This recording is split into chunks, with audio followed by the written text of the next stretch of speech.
So let's start. There are people still dialing in, but let's start. So my name is Miguel. I'm a member of the board of directors of CFA Society Portugal, and I'll be hosting these events. This is a profession webinar event. We've been doing more or less one per month. Of course, during the vacations of universities, we don't do it because these events are focused on or tailor-made to attend the needs of university students. And today the profession that we have today is venture capital.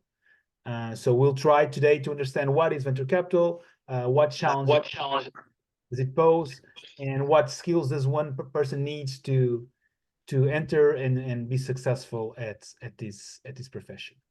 So let me start by thanking, of course, our CFA societies the CFA societies that partner with us for these events, which CFA Society Spain and also CFA Society Switzerland.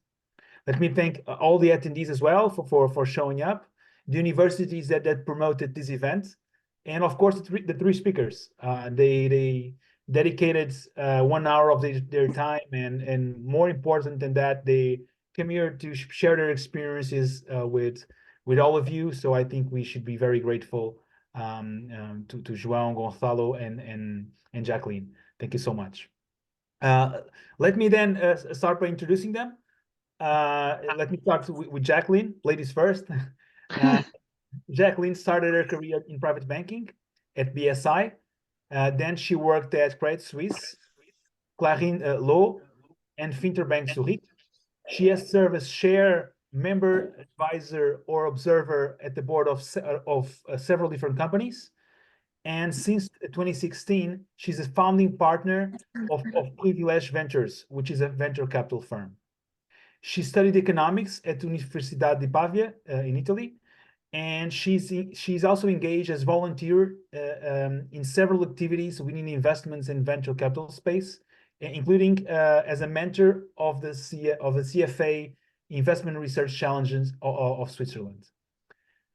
So let's pass on to Gonzalo. Gonzalo Tradez Gallar started his career working as an auditor at PwC in London. He worked also at Bocamp Financial Technology and Ecofin. And then he moved back to Madrid, where he worked for KPMG in the corporate finance division. And in 2011, he co-founded Faraday Venture Partners, where he's currently the CEO and CIO. Gonzalo studied mathematics and economics at Escola Europea, economics at the University Libre of Brussels, took a master in finance at the University of Westminster, and a master in business entrepreneurship at Universidad Politécnica de Madrid. And Gonzalo is a CFA. João Sardinha is a principal at Banco do Fomento. He started his career as a controller at Santa Casa da Misericórdia de Lisboa. He also worked later in the corporate finance division of BDO, and he has been working at Banco do Fomento, Banco Português do Fomento, as a principal at the venture capital team. He took his bachelor in management at ISCTE and also his master in finance in the same school. And he's also a CFA. So presentations made. Let me start then with the questions. And I will start with the most philosophical one. What is venture capital? Who wants to start? Maybe Jacqueline, do you want to start, ladies first again? Sure, with pleasure. So thanks, thank you very much, Miguel, and happy to be here. So what's venture capital? Essentially, it's, I would say, the most crazy job you can have, but also the most fantastic job, because you're going to be able, thanks to some money that potentially some investors will give you, to invest in amazing entrepreneurs that are developing innovative technologies that can have some sort of impact in our world, being the health, being the planet, or whatever. So that was a bit kind of a, not technical one, but at the end, I think we all know what is venture capital, but it was my description. Perfect. Thank you, Jacqueline. Gonzalo, do you want to add something or? Sure.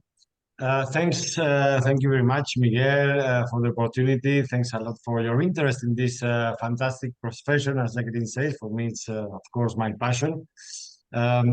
So, for adding a bit of technicality to the description, I would say for students of the university that we take minority stakes in early stages of innovative, normally technologically, but not only, companies, with the aim to sell those stakes at a much higher price because of the value creation of the companies we invest in, not on a mispricing level that is currently the capital markets focus of many investors. So we try to support early stage, innovative, disruptive, and very high risk companies with mad ideas, as Jacqueline, crazy ideas, as Jacqueline was saying, when no one else could actually fund them because they're very risky, trying to add them some value in order to help them increase the value of our stakes in those companies to sell them.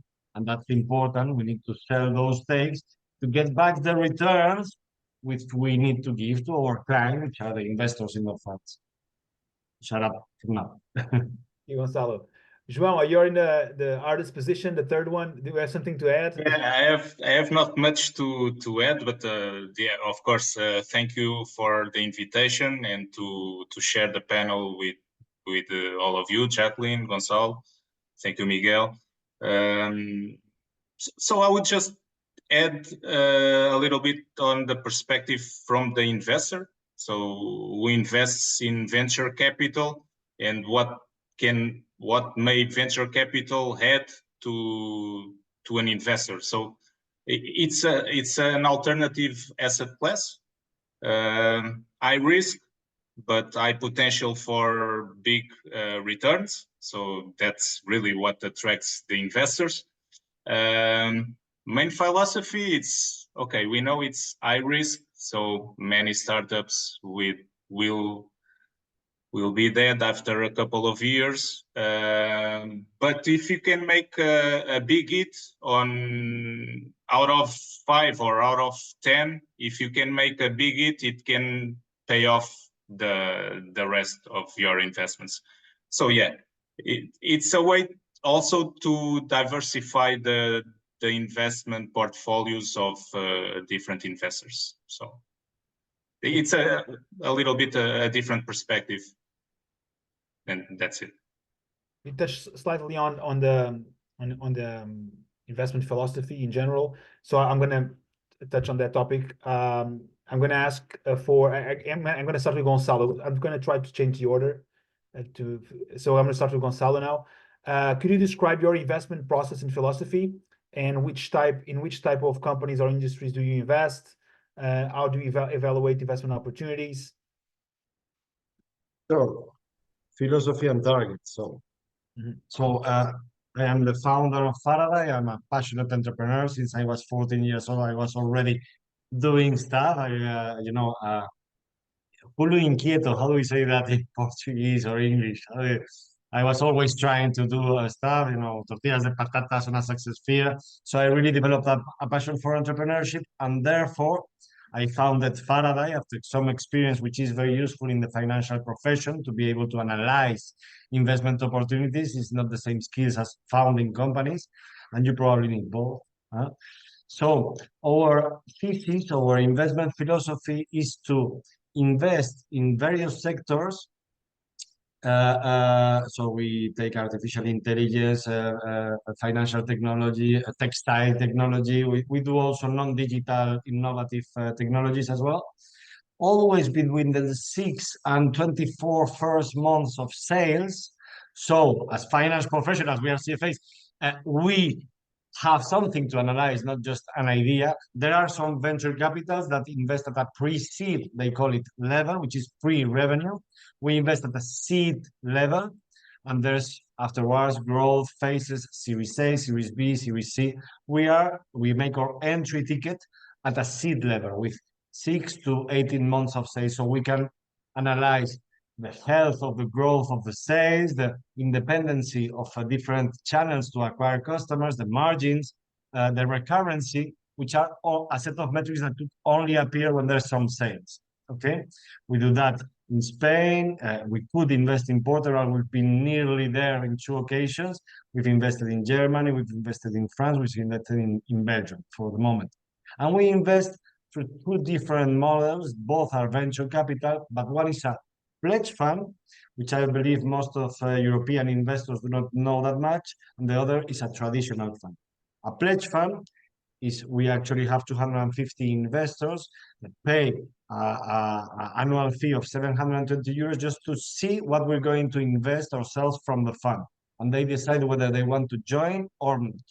Okay, so it's very proactive. Many of them business angels that want to make their own portfolio. Some of them are also into the fund. Okay, but they want to interact with the founders, they want to help them, so that's a key asset for us. Okay, it's a flexible investment model from 2,000 euros onwards, minimum ticket. And then we have our first fund we launched 3 years ago, which 36 million euro fund, which is a more typical venture capital structure for all students out there. Normally it's deployed during an investment period of 5 years, and there you have a divestment period of 4 to 5 years. During the investment period, you call the committed capital from your investors. So if an investor has committed 100,000 euros, you call first 20 to 25%, depends on the fund and strategy, okay? Then the next year, another 20%, and so on until you complete the investment period. Not to ask all the money at once, because you don't need all the money at once. You normally diversify the portfolio of the startups you are going to invest through a fund between 10 and 40, depending on the fund and strategy, and then concentrate the bigger part of the fund into the 4, 5, or 10, 12 startups. In our case, it's 25 up to 5. The startups that you are on the board and you perceive that they are doing very, very good at a higher valuation, but much lower risk after really knowing the founding and the management team.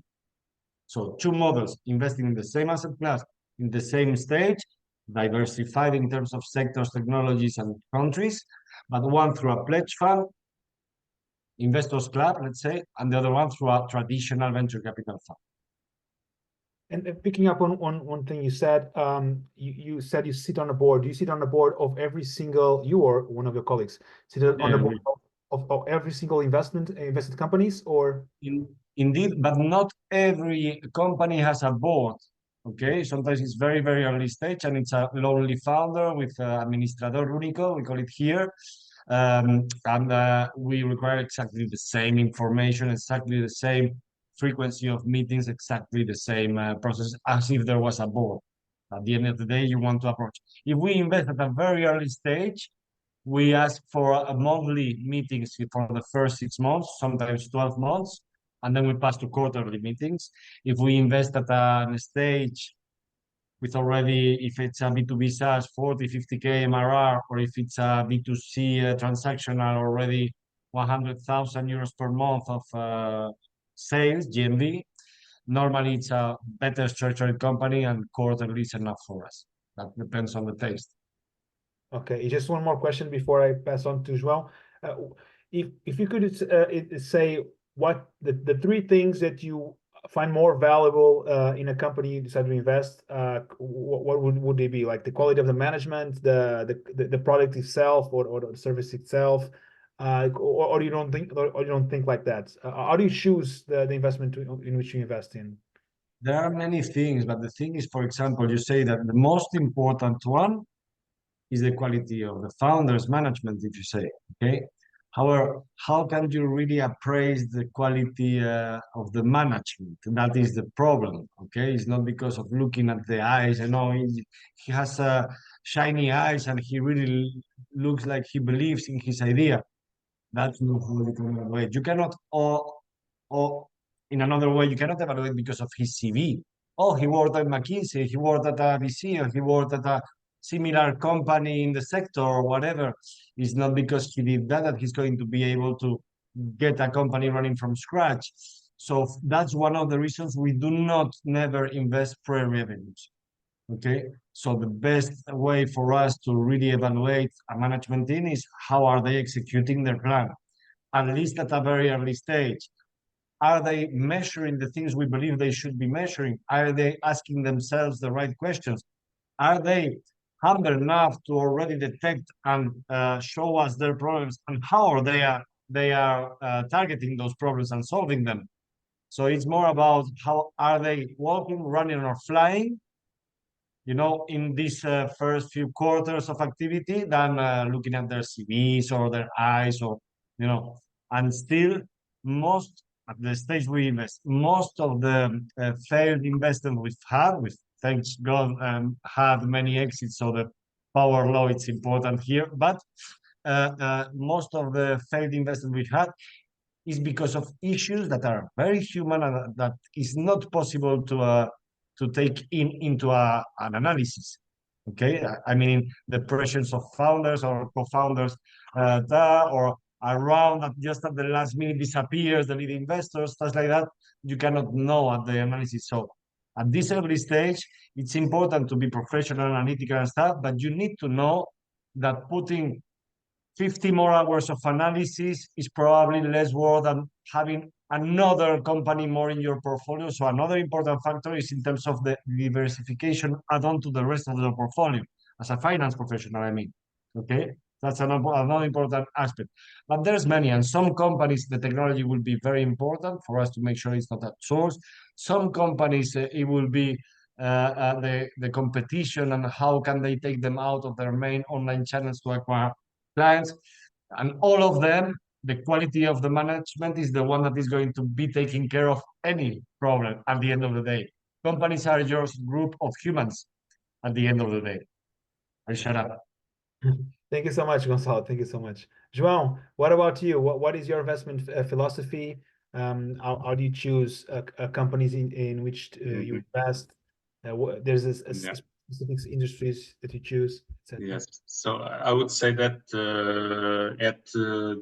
in the capital team of Banco Português de Fomento, we work a little bit different from the traditional VCs.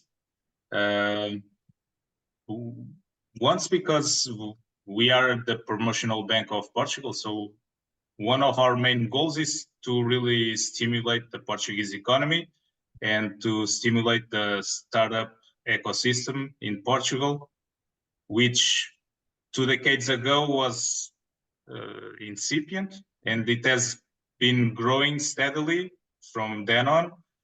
And yeah, we had an important role in that growth path. And yes, saying this, and most of our investments, we don't invest alone in most of them. So most of our deal flow comes from outside investors, from private VCs that want to co-invest with us. And we receive the investment proposals and we analyze everything. We do our due diligence as a regular venture capital. And what was the other? How do you make those choices? You said that you co-invest with other VCs. So yes, what will make you decide to invest in a specific company sure. to others? Sure. I mean, we are not specialized in any area, in any industry. So we are agnostic in that sense. And we are not specialized either in the stages of the startup per se. So it can be early, really early, not even with revenues. But we actually prefer with revenues, as I think most VCs would prefer. Yeah, we conduct our DD, regular stuff, market research, financial analysis, take a look at their financial statements, financial model. For me, it's and what drives me, what can put me off about a deal. Actually, it's, at least for me, it's looking at the financial model and seeing things that don't make sense. I mean, huge revenue boost with really no investment not in capex, not in opex. So you start to feel that, okay, these guys don't know much about business. At least I feel really suspicious. And I think the financial model, it's really a powerful tool to get a sense of how the team, or at least the management team, has a sense for the economics behind their businesses. So for me, it's an important tool, and it can make my recommendation go against a specific deal. And of course, regular stuff. The team, it's really important. You should have good founders with that are willing, that have that entrepreneurship style and are willing to do stuff. But once again, you don't really know until you start being involved with them and seeing them actually working. So it's kind of the trick. Sometimes you have to pay to get to see it, but yeah, it's a mix of things. It's a good thing that they can communicate, and you have a one-on-one conversation with them, and they can entice you, and they can explain quickly and efficiently their idea for the company and their product. Of course, you need to study a little bit about the market and the product. Is there really a market for what they are trying to sell? And it's financial modeling for me. It's an important tool to get a sense of everything. Is everything makes sense? And it's a little bit of faith also. Thank you, João. Thank you so much. Jacqueline, what about you? Yeah. So we invest actually earlier than Gonzalo and João, because we invest really pre-seed. So we usually invest in companies that don't have revenues yet. So financial, models and numbers is not really what we look at.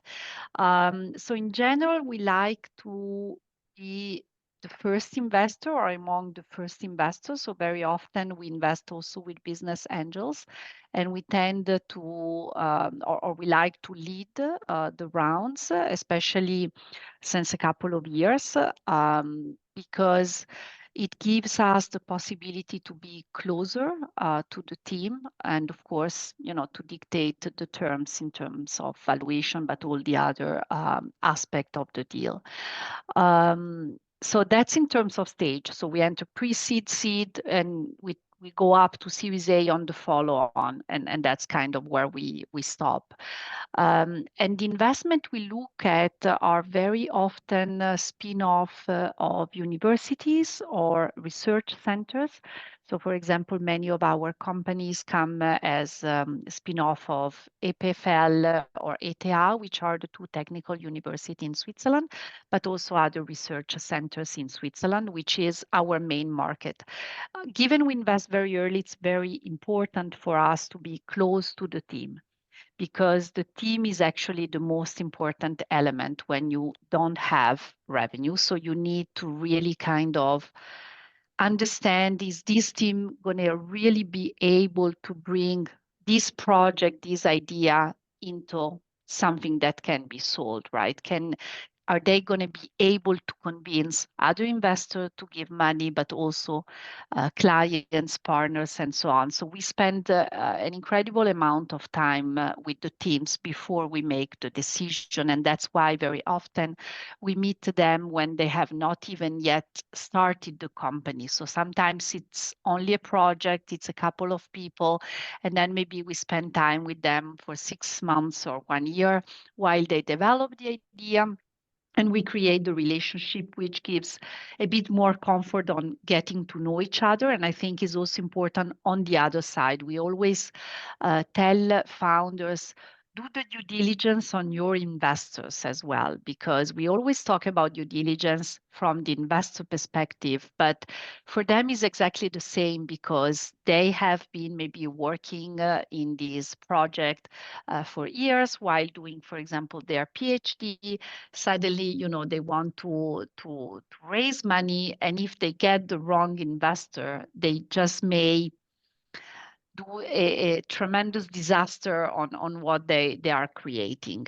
Yeah, we invest in terms of sectors. We are generalist, like I don't remember Gonzalo, but certainly you are, yeah, both generalist. But we do invest in mainly in two big macro area or sector. One is deep tech, so everything that has a lot of research, R&D, patent, IP. It can be in different fields, can be agriculture, food, climate, but in general, where you have a hard technology which is patent protected. The other sector is med tech. But I would say in general, everything that is related to health, except biotech. So we don't do biotechnology, so really drug discovery. The rest we can do other sectors, but those are kind of the biggest pocket that we look at. Geography, yeah, we look at Europe. As said, Switzerland is the main market where we invest. The second market that we are currently looking with the new fund we are deploying is Italy, and then Germany. But the rest is really opportunistic. So we like also to invest a lot with co-investor. So while we lead round, we always want to create a syndicate where other investors can participate. And we usually take a board seat when we lead the rounds. That's kind of the obvious condition that happens. Yeah, I think that's more or less where I stage sector geography. So I probably touch base on every point. Thank you, Jacqueline. Actually, something that you said reminded me a phrase that a friend of mine said. You mentioned about how important is to do due diligence of investors. And once a friend of mine talked about partnerships as a marriage. Like when you get a partner for a business, it's like a wedding. And yes, to make a divorce later is very hard. So you have to choose well your partner before you. Absolutely. We always tell our founders, be very careful, because often this marriage is going to be longer than the traditional marriage, right? So be very careful how you choose your shareholders. Thank you. Before going to the next question, I'm going to invite everyone to put some questions on the chat. Actually, there's one already. It talks about the CFA. I'm going to ask Gonzalo, yes? Can I comment on that one from Yeah, Christian? sure. Go ahead. Yeah, go ahead. Yeah. I looked at it before. You know, the CFA. I don't think I'm biased. Is never a hindrance. Never. So it's true that 70% of the syllabi, 80% is not going to be much useful for your day-to-day job as a VC, but let's not forget that 30% of the syllabi is ethics. Ethics is not just, and it's not really about being a nice guy. It's anticipating conflicts of interest, and it's every single day. You know, every single day we have potential conflict of interest in the venture capital industry. Okay, so you need to be able to properly address them. Okay, anticipating them or disclosing them, so that everyone sees the transparency and that you are a finance professional who can do that because you've studied. It helps a lot. The CFA on that particular area. Obviously, there's an analytical part and stuff which is going to help, of course, but make sure that you understand your clients. In any single company, you need, as a founder, to understand your clients. If you are a venture capital fund and you need to fundraise, you need to fundraise from rich people. People that are not going to put 100% of their wealth into your fund. That would be very stupid. You should never allow that. Actually, the CFA says 5%. Now they've increased up to 10%, you know, on illiquids, okay? And it depends a lot of the person. So if you do not understand all of the rest of the assets that they invest in, how that affects their portfolio, you do not understand their clients, and you're not going to be able to explain to them why it is good for them to put a little part of their wealth into it. So it's to apprehend the financial assets, investment assets. I think the CFA is probably the best thing. It's not just alternatives, it's every single one. And remember, we are just a small piece of the portfolio of our investors, as it should be. Okay, if you don't understand any of the other pieces, it's difficult that you are going to be able to provide them with a true value. Okay, and correlation of that's from my side. It was a great answer. Thank you very much, Gonzalo. It was, and if I may add something. The CFA curriculum until very recently were more focused on public markets. It always had a part for illiquid assets, but right now it was very recently was restructured, and now it is much more a wider coverage of the liquid markets such as venture capital and private equity. So it's so the people that are doing now the CFA will have that part of the curriculum as well. I'm not sure if João said something about his experience on the CFA. No, I can. So I'm suspicious, of course, because I have it, but I'm totally 100% with Gonzalo. I think the CFA it's never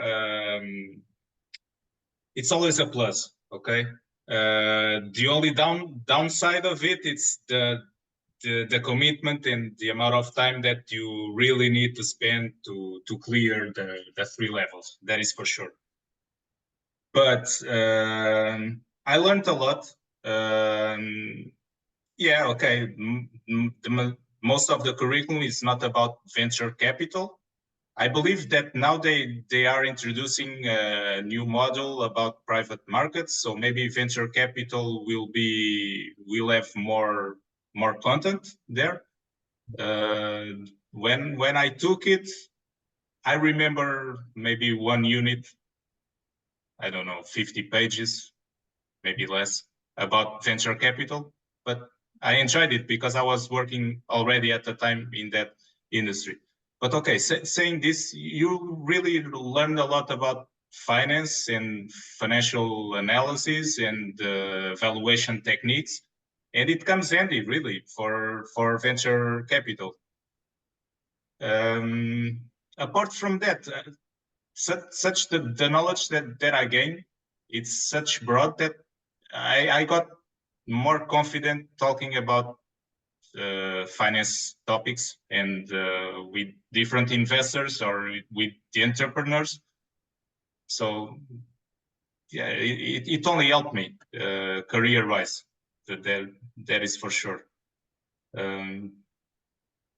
What else? And yeah, of course, it's quite it's well recognized internationally, so it's always a plus, and it can open some doors for you for your career path. That's it. Thank you, João. Thank you. There's a question from Ludovico, which is kind of a question I already had in the script, which is basically how do you end up in venture capital? If maybe can I go with Jacqueline now because Yeah, sure. So my way to venture capital was from managing clients' assets, actually. So I did found my own company in 2011, so a wealth management company. And investment were really the traditional asset classes and public market. And as a way to diversify my clients' assets, that's how I ended up. So I wanted to offer something different, and I looked at the private capital market in general and attending conferences and try to understand more. And very honestly, I probably felt in love with venture capital when I started, in conferences to see pitches from entrepreneurs that were, talking about the great technologies. And I thought that's really cool because first of all, I was learning so much on new trends, and on the same time, I saw those founders so committed to be successful.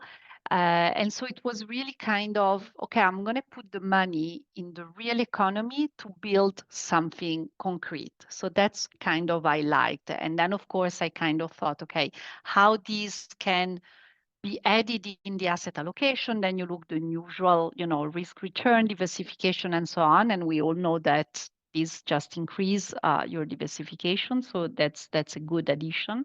And that's how it was my starting. And I talked to a couple of investors that I had or clients at the time and said, does this sounds interesting to you? Is this something where you would like to put some money?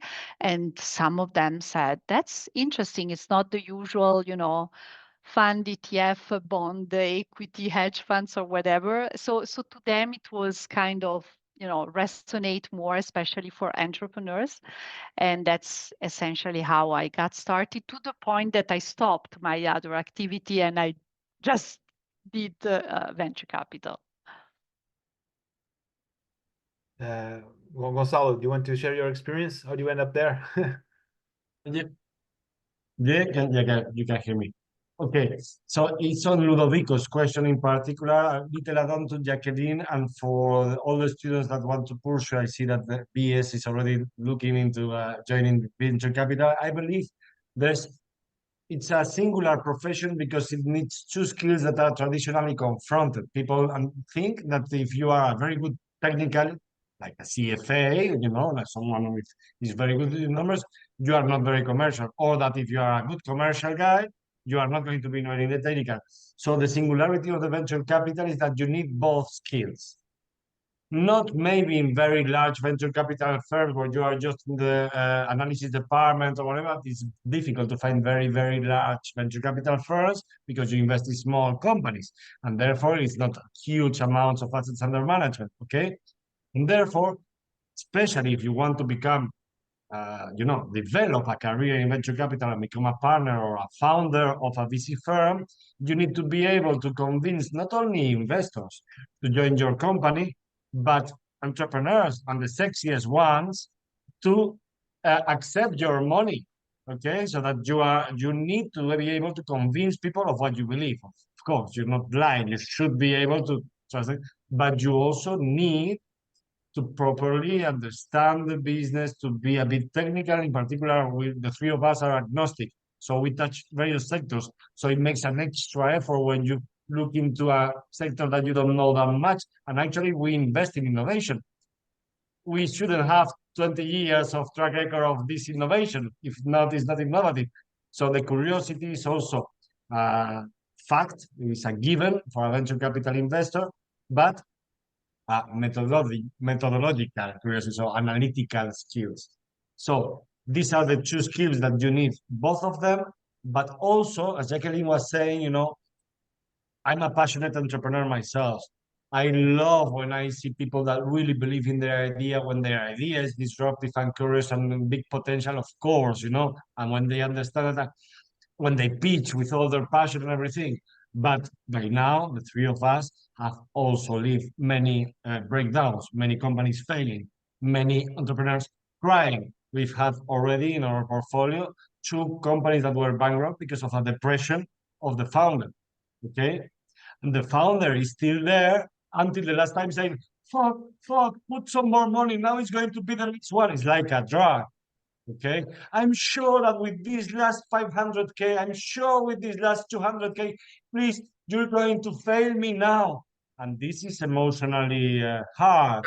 And you need to be able to say, no, you're working for your clients. And actually, if you really believe this company is going nowhere, just prolonging the agony of this guy. So sometimes this is very difficult emotionally. You see that the guy has fought all the best he could, much better than you could have done yourself. You have made the same steps, still it didn't work. And you need to cut the funding. And the guy does want more funding. So you need to be able to have a strong emotional stability to not to get too happy when things go good, not to get too sad when things go bad, and to be firm on your principles and the defense of your client's interests. Fiduciary duty. So. Thank you, Gonzalo. Thank you. João, you want to explain how you end up at Banco Português? Yeah, sure. Well, for me, it was a career opportunity, really. So I was working at the time in corporate finance in a consultant firm. I got this opportunity, and I'm working in venture capital for almost 10 years now. So it was just an opportunity, and I think if for students out there, I mean, if they have like an entrepreneurship mindset, if they like innovation, new ideas, I mean, new companies that can come in and disrupt industries and come up with new products, and still have a passion for finance, for financial analysis. Yeah, it's really a good career path that can take. As you were saying, one thing that I find it both really cool and sometimes really tiring.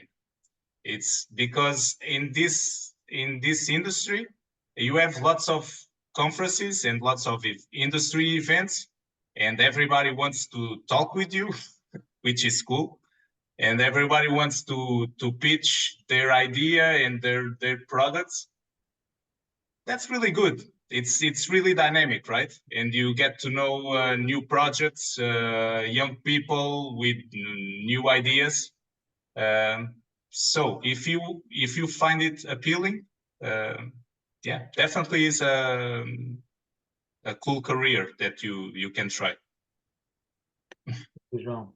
I saw that Tiago, there's a Tiago Marcos. You can ask the question. Go ahead. It's fine. Yeah. So I myself, I'm trying to break into venture capital.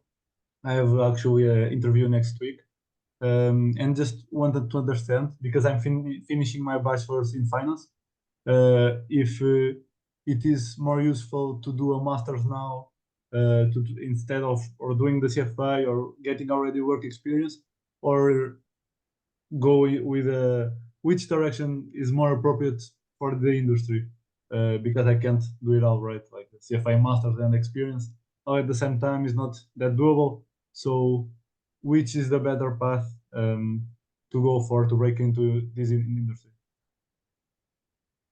Okay, and if I can add to that question as well, Gonçalo already touched this question, the skills that you need to get into the industry. So maybe Jacqueline, could you, or Gonçalo, go. So Jacqueline, if you want to answers Tiago question, and also adds talk about the skills that one needs to get into the VC area. Yeah. So I think there is, in my opinion, not the right, let's say, the right way to go, right? Shall I do a master today or enter in the industry? I think it's really personal. But if you want to enter in VC and you have an opportunity and they take you, I will take it now and start there, because then first of all, you see if you like it, and then you see better if you want to do a master later on exactly what you want to do. So that could be one option, especially if you are not super clear on, what master you want to do.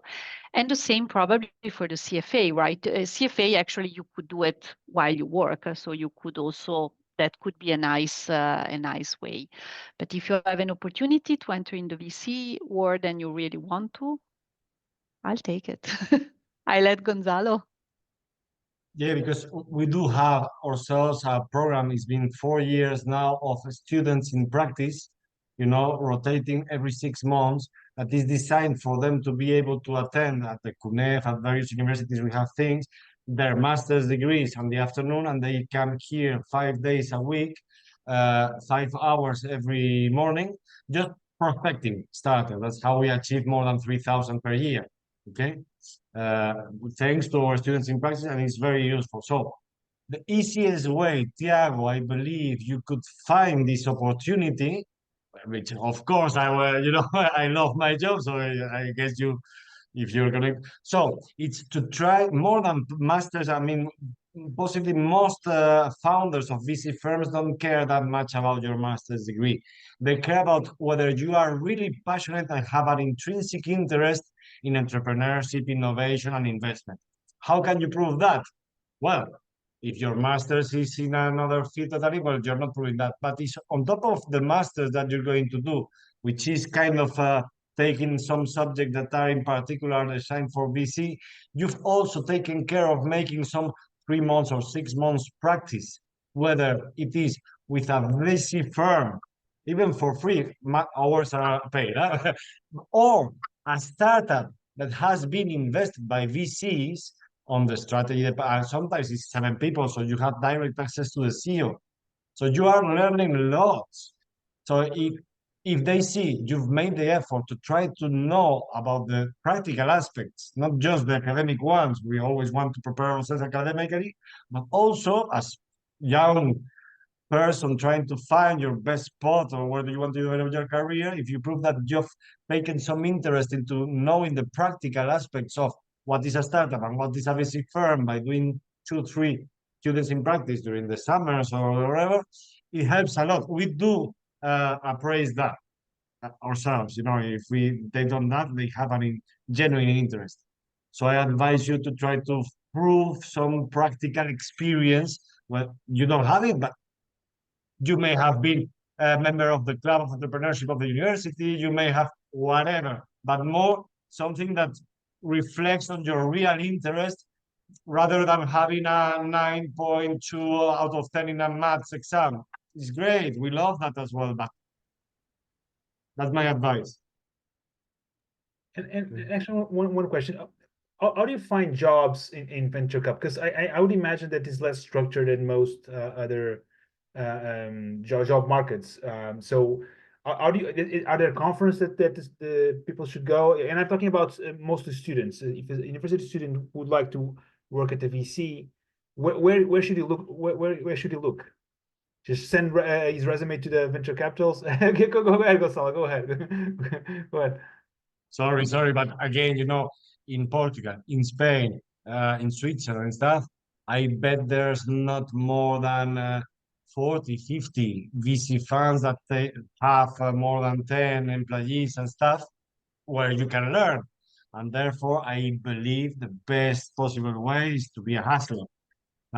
Not trying to go into a job portal or into a conference and stuff, but really getting into the websites of the funds, seeing which of them you could really like, and send them an email explaining why you believe that really you would love that practice. I'm ready to do it for free. They're not going to do it for free. They have the remunerated practice. Okay, but they're going to see, oh, fuck, this guy has really read our thing. He's congratulated us for our last deal, so he's investigated us. He loves these 2-3 companies from our portfolio. That's not sending a CV. That's doing the job. Okay. So it's proving your real interest, not sending the same CV to 10 fans in a morning. And that's not going to work probably. But if you say, oh, fuck it, and if you follow up 3 days afterwards and 3 days afterwards, you're the hustler that they want. Everyone wants a proper hustler in the good sense of the word. You have real interest. The guy is really interested. I've never refused to I don't know if I should to interview someone that has done this, because you feel the real interest. Okay, that's it. Thank you, Gonzalo. Actually, from my experience, not applying to venture capital, but to other kind of jobs, it's better to do a very good application than 10 bad applications. It's better to spend your time focusing on just one and make it really good than sending resumes, like Gonzalo said. Maybe Jacqueline, do you want to add something to what Gonzalo said? Yeah, I totally agree with Gonzalo. I mean, you need to show that you have an interest, it's like, and the same applies actually for startups, right? If they know we do seed stage and they write me when they raise their 30 million round, I'm like, I'm not even going to take the time to answer you because you haven't even had, done the work. So I totally buy into what Gonzalo said. Maybe one thing, because we have transmitted so far the message how great is this profession, and for sure it is. But one point that often it is undervalued is the time that it takes to get to the success. Because as a venture capital fund, before you get your performance, your carried interest, it's going to take quite some time, especially if you invest very early. Sometimes, you sell a company after 10 years, 11 years, whatever, right? So it can be very long. So I would maybe just warn that, do not underestimate that if you want, to do this profession, it's going to be a long-term bet and very time consuming. And sometimes, as Gonzalo was saying, very emotional, because it's hard to say no once you have worked for many years, maybe with someone that you have appreciated and everything. So it's very hard to be tough on someone that you believed in. So you need to mitigate these. So these are maybe the aspect where it's not always so nice. Thank you, Jacqueline. João, maybe you want to. No, I have not much to add, really. I was just curious if Tiago got a proposal from a VC, a Portuguese VC. Is that correct? You're right. No, it's just an interview.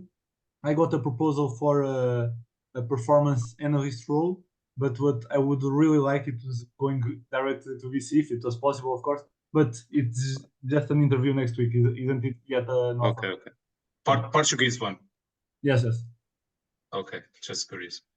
Yeah, I have not much to add. I mean, I agree. If you really like the venture capital space and you have the opportunity to work there, yeah, grab it. I mean, maybe 1 year from now you will not get it. Who knows? Or you can get even a better one, but you don't really know. So. Yeah, Gonzalo, go ahead. Gonzalo, yes.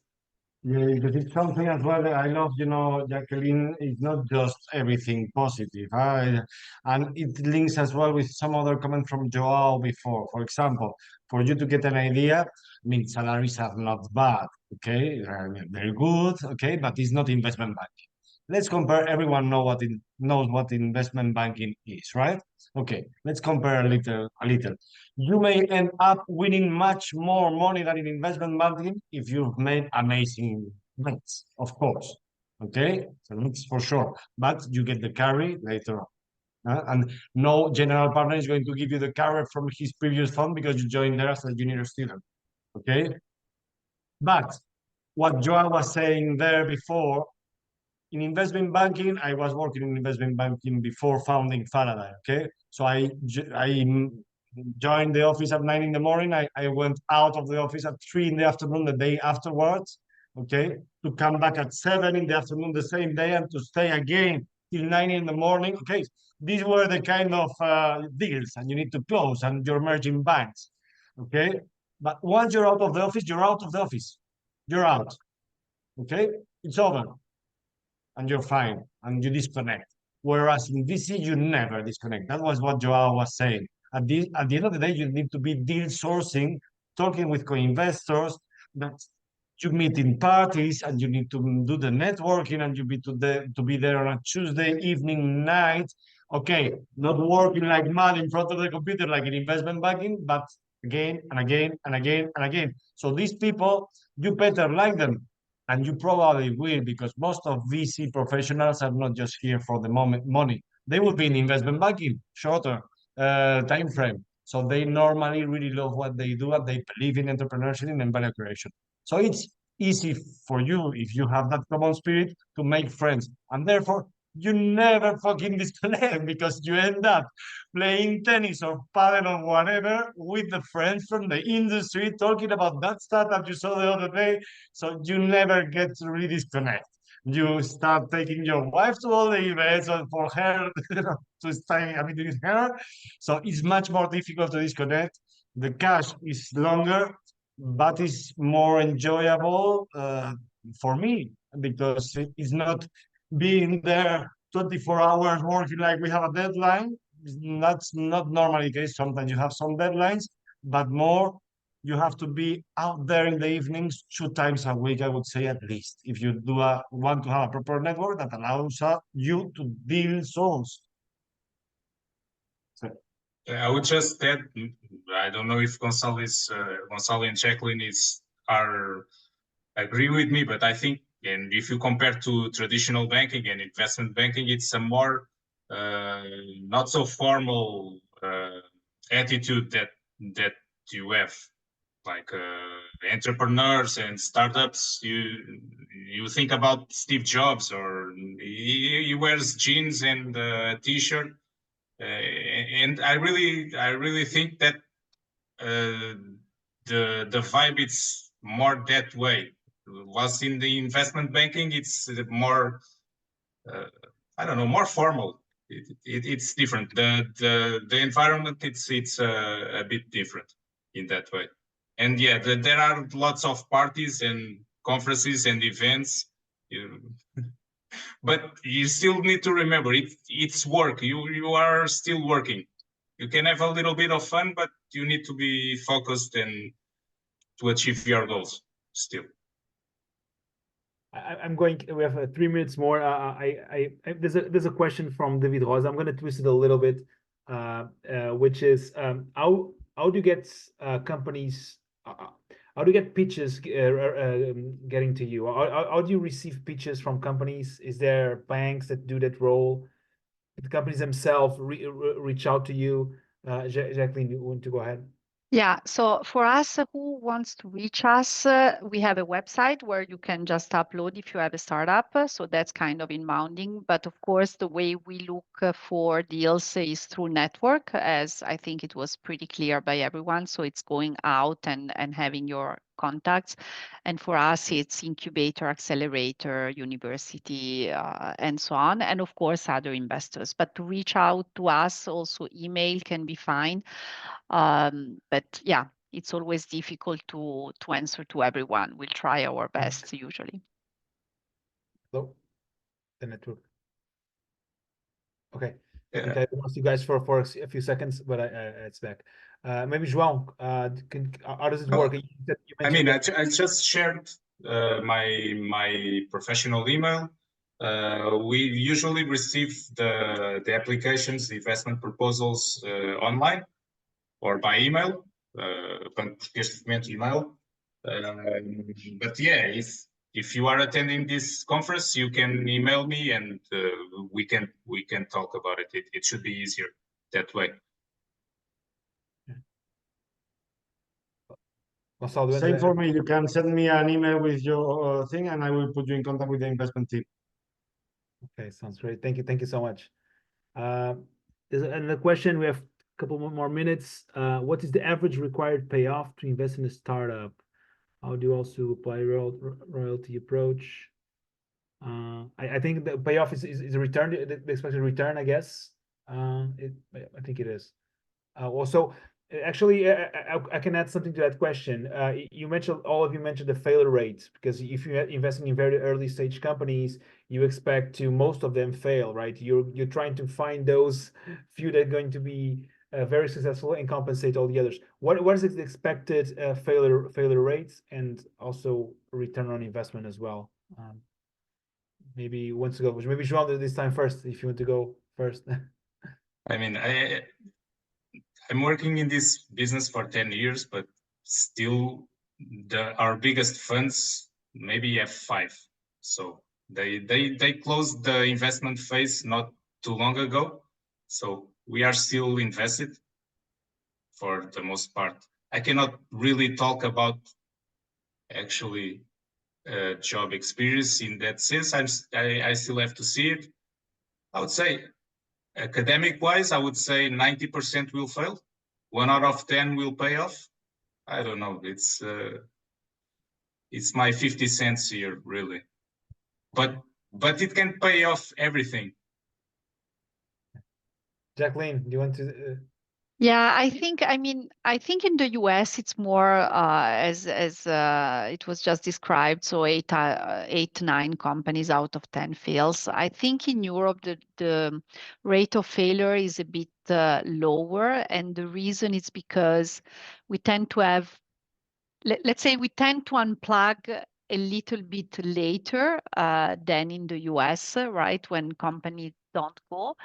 And in general, at least the one, what the geography we look at, there is less capital, so you need to be more efficient with the capital. So entrepreneurs sometimes are a bit better, but then the negative part is that often the returns, so the multiples, are not as high as you see in the US. So you can't have it everything. So that's my experience. Thank you, Jacqueline. Gonzalo, go ahead. The end of the day, that's what Jacqueline says. It depends a lot. If you are pre-seed, you expect a 90% failure rate at our stage. And the way we invest, which is not deep tech, even if it was that stage, but just deep tech, it will be higher failure rate than our expected one, which is around 50%. And we're respecting that. We've been investing 13 years now. I wanted just very, very briefly to BS. I believe we haven't BS. We haven't really answered his question. How would you recommend an investment professional that currently does not work in the VC area to enter this work? Not a student, are already professional. Best way, and we have some partners that have done that, is to show, like everything, to show your real and true interest. How can you show it? Probably by doing your little investments as a business angel. So what experience have you got as a VC? Well, I've been 3-5 years investing in startups, my own money. Okay, let's talk.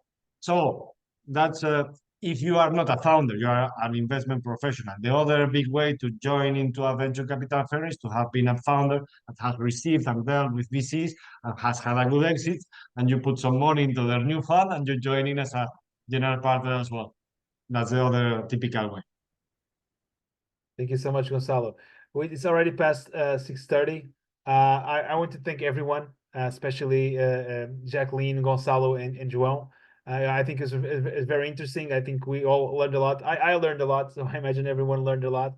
And thank you so much for your valuable experiences, for sharing such valuable experiences. Thank you so much. Thank you. Thank you. Thank you. Thank you all. Thank you. Bye. Bye-bye.